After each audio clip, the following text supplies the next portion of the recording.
outlined in the first video in this series, first things first, you need to create some space and a ritual to kind of bring you into focus. So you can put aside the overwhelm and get done the things that really need doing. So if you haven't seen that yet, you need to stop right now and go back and check out video 1 and then come back to me. If you have, you'll know that space itself is actually not much use if you've got crap boundaries.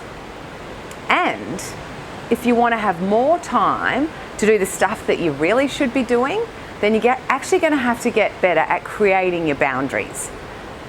And by should be doing, I actually mean the real stuff, the stuff you were put here to do, the stuff that makes you come alive. See, I love boundaries work and I hate it. It's been one of the biggest learnings for me as a person who has a boundaries challenge. I need to constantly check in with myself if I'm feeling tense about a person or a situation, because often I'm actually compromising a boundary. The truth of it is that people will test your boundaries. Some people do it intentionally, but mostly it's just because you have wobbly ones. So they're unsure what you expect. Boundaries really are all about teaching people how to treat you. When I'm trying to describe boundaries, I liken it to a safety bubble inside, like where you're safe and you can take things in and put things out, but you only take things that fit within your own value of yourself. They're not about harsh rules for other people. They're just something within which you know that you're going to show up and you're going to be safe and you're going to be able to say things to people and keep them in a place that doesn't feel, pushing up against you. And because people will do it. Your friends, your family, your children, they will push up against your boundaries. So you just need to create a place in that you feel safe, that's set up in your integrity. Without healthy boundaries, or with really weak boundaries, you simply cannot actually have healthy relationships. What happens if you give up part of yourself or what you value to actually be available or accommodating? Or you become so caught up with another person and their needs so much that in that you lose your own identity. And that puts you out of alignment with your integrity, and then you lose self-respect with people, and your own self. So really at the root of any personal boundary issues is actually fear, which is kind of typical for most issues. But fear that we won't be loved or liked, that we're not good enough, that we have to do something to get something. So when we respond to life from this point of emotional weakness, we're actually letting go of our integrity in order to kind of get something in love and acceptance from other people. So how do you know if your boundaries are weak, wobbly, or non-existent? For starters, you may often and regularly feel pissed off at people for interrupting you. You might be feeling unsupported by people close to you. You might feel like people don't value you or what you have to offer or your time. At the end of a day, you might feel like you've got nothing done, even though you actually haven't stopped all day. So there's heaps of ways that we can compromise our boundaries. But when it comes to the ever-elusive work-life balance, it includes a number of things, like saying no when you mean yes, or yes when you mean no. Feeling horribly guilty when you do say no. Overgiving, so giving too much just to be perceived as useful. So like your sessions going too long, over-servicing and undercharging people, committing to every committee and sports organisation and school P&C and not actually having enough time for your own stuff. You could constantly allow people to be late, reschedule or not show up on agreed appointments, and then not speak up when you have something to say. Not calling out someone who mistreats you. A boundary challenge is allowing yourself to be interrupted or distracted to accommodate someone else's immediate wants or needs. So, unless you work out how to honour yourself and your space and make sure the people in your life know how important that is to you, you actually won't find yourself to have the space and peace you need to focus and create the things you need to and to get stuff done. And in all of that, it can be really easy to blame other people for interrupting you or, not supporting you. But on some level, you're actually allowing it to happen by not making it clear to them what's precious to you.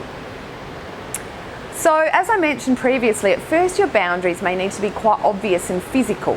We covered this in the first video, you know, having some space. Things like, if you've got a room, does it have privacy? Does it have a door? Can you close the door? Do you need some kind of sign that says, "Genius at work, I'll be out soon"? You know, very physical spaces. But other boundaries, those things, the hardest ones, because they're purely emotional, baby. So how do you get some boundaries in place? First things first, shift your mindset. Guess what? Personal boundaries are okay. It actually doesn't mean you're selfish or unloving. It's both completely acceptable and absolutely necessary for healthy relationships with other people and yourself to have them. You really need to understand that self-worth comes from defining your life as you want it to be, not from getting acceptance or things from other people. Number 2, define what you want. Create a definition of what boundaries you need so that people can come across them and the things that you allow them to do to interrupt you. Number 2, define. So this is really about creating a definition of what boundaries you need honoured and the people who actually cross them or the things that you are allowing to interrupt you. So just getting really, really clear about what's not happening in your life the way that you want it to. So that the kind of things I'm talking about, especially if you work for yourself from home, are things like interruptions into your office, you taking phone calls, text messages when you're creating, or taking work calls when you're not working. So not having a firm boundary between when you're on and when you're off, or your availability. Having social media all the time and not in dedicated blocks. Allowing drop-ins during the day from friends and family. People being late or taking up more time than you've scheduled. Some people just want to have a quick chat or ask you questions without actually having like an official appointment or session or consultation with you. And you'll know when you're doing those things because you'll feel a little bit shitty and resentful as you're doing it. You'll usually find that these boundaries challenges around resources that are precious to you, such as time, money, and your emotional energy and investment. So what I want you to do is just sit down and have a think about like how you've been allowing others to take advantage of you, how you might be accepting situations that are really unacceptable to you. And just make a list of things that people can no longer do to you, say to you, or do around you. Like, get really clear. Decide how you need some physical and emotional space. You know, base that on your values, your beliefs, and your outlook on life so that you've got a really clear picture of who you are and how you want your life to be. You know, just get really, really clear on that. Number 3, communicate. This is really about having conversations that you need with the people that you need to have them with. These will not always be easy conversations. In fact, many of these will be the conversations that you've been avoiding having for a long time.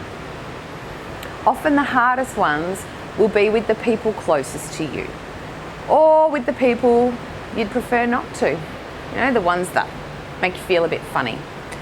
But if you don't communicate what you need, they're not going to know.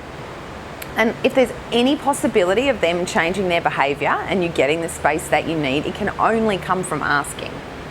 If you don't ask, by default, they won't know how to honour you until you honour you. Most of them will understand anyway. Those who don't might just need some further clarification. But some people will fall away because of your change in availability. And I get that that's scary. However, the people in your life who value you will understand. One of my best friends knows that I will drop anything to hang out with her and have coffee. She works too, and it's something we've actually talked about. So she always double checks with me on what I'm actually doing before she asks me for coffee. And that makes me actually know that she loves me and appreciates my time as I do hers. And we can fit it in when it works for both of us. So sometimes I am too busy. Sometimes she's too busy. And sometimes we go for a coffee break and a quick 40,000 words just to catch up. and then get back to what we need to be doing. So really, in practical terms, it means creating some very basic rules about your time. Dedicating time on your schedule to do certain tasks and not allowing yourself to be interrupted. It means speaking up when people are late, finishing appointments on time, making sure all the people in your life are really clear about what time you're working and what you're doing. So I've got a Google Calendar, which I mentioned in the previous video, which has got everything scheduled in time blocks. Time blocking is amazing. And that also includes like when it's a good afternoon to have friends drop in after school. Working from my home office meant for a long time, people would actually just drop in on me.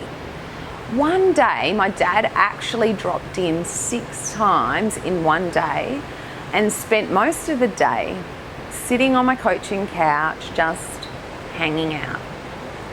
By the end of that day, I was feeling pretty wild with him and like really undervalued, but at no time did I actually try to talk to him about it.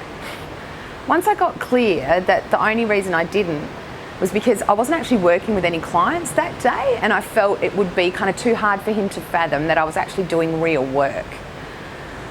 So I had to do an actual lot of boundary work with my dad, and the result in that is, and that meant having some conversations that I didn't want to have, I actually now enjoy spending time with him much more because we're both clear on the expectation. Like I just asked him to give me notice if he's coming to town and if he wants to hang out with me, so I can be sure I've got availability to do that for some of the time, because other times I'm writing, I'm creating, or I'm working with clients for my business. Because the truth is, I do want to spend time with him, but not when I'm resenting the shit out of him for stealing my time from other things. I want to spend time with him when we can just hang out and enjoy each other's company. So when you define and implement personal boundaries in your life, you'll actually find that the fear diminishes significantly, because you actually feel more empowered and self-confident because you're actually communicating your self-worth, like your value, to the people around you. And the more you value yourself, the easier it is for them to show up in a way that values there. So the more you hold fast to your boundaries, the more love, respect, and support you'll find in your life. And this is what else I've got to say about this. This is why you need this. Because until you're like absolutely clear about this, you will forever be compromising what it is you need to be doing for what it is you think you should be doing for other people, to be a good mum or a loving partner or a great friend, or doing your duty as a daughter, or doing a good job at your work. And while you don't prioritise time and space and place for your magic, it sits forever in you, unsung. So do you know you've got some magic that needs bringing to life? Well, click the button below and you can book in for a chat with me to identify what actually needs to happen to get you happening. The thing is that with the creation of space and time, using rituals and clarifying your boundaries, it's actually going to open up some windows, that's one of my favourite words, for you to start doing more of what you should be doing. And then you're going to want to do more of that. And then, well, then you're going to have to make sure you've got the support systems in place to not be the one doing everything and not just your thing. So do you want to know how to do that? Then tune in for the next video in this series. Or if you actually just want to rock it right now, then like I said, you know the drill. Click below on the button and schedule a session with me. Can't wait to talk to you. Mwah!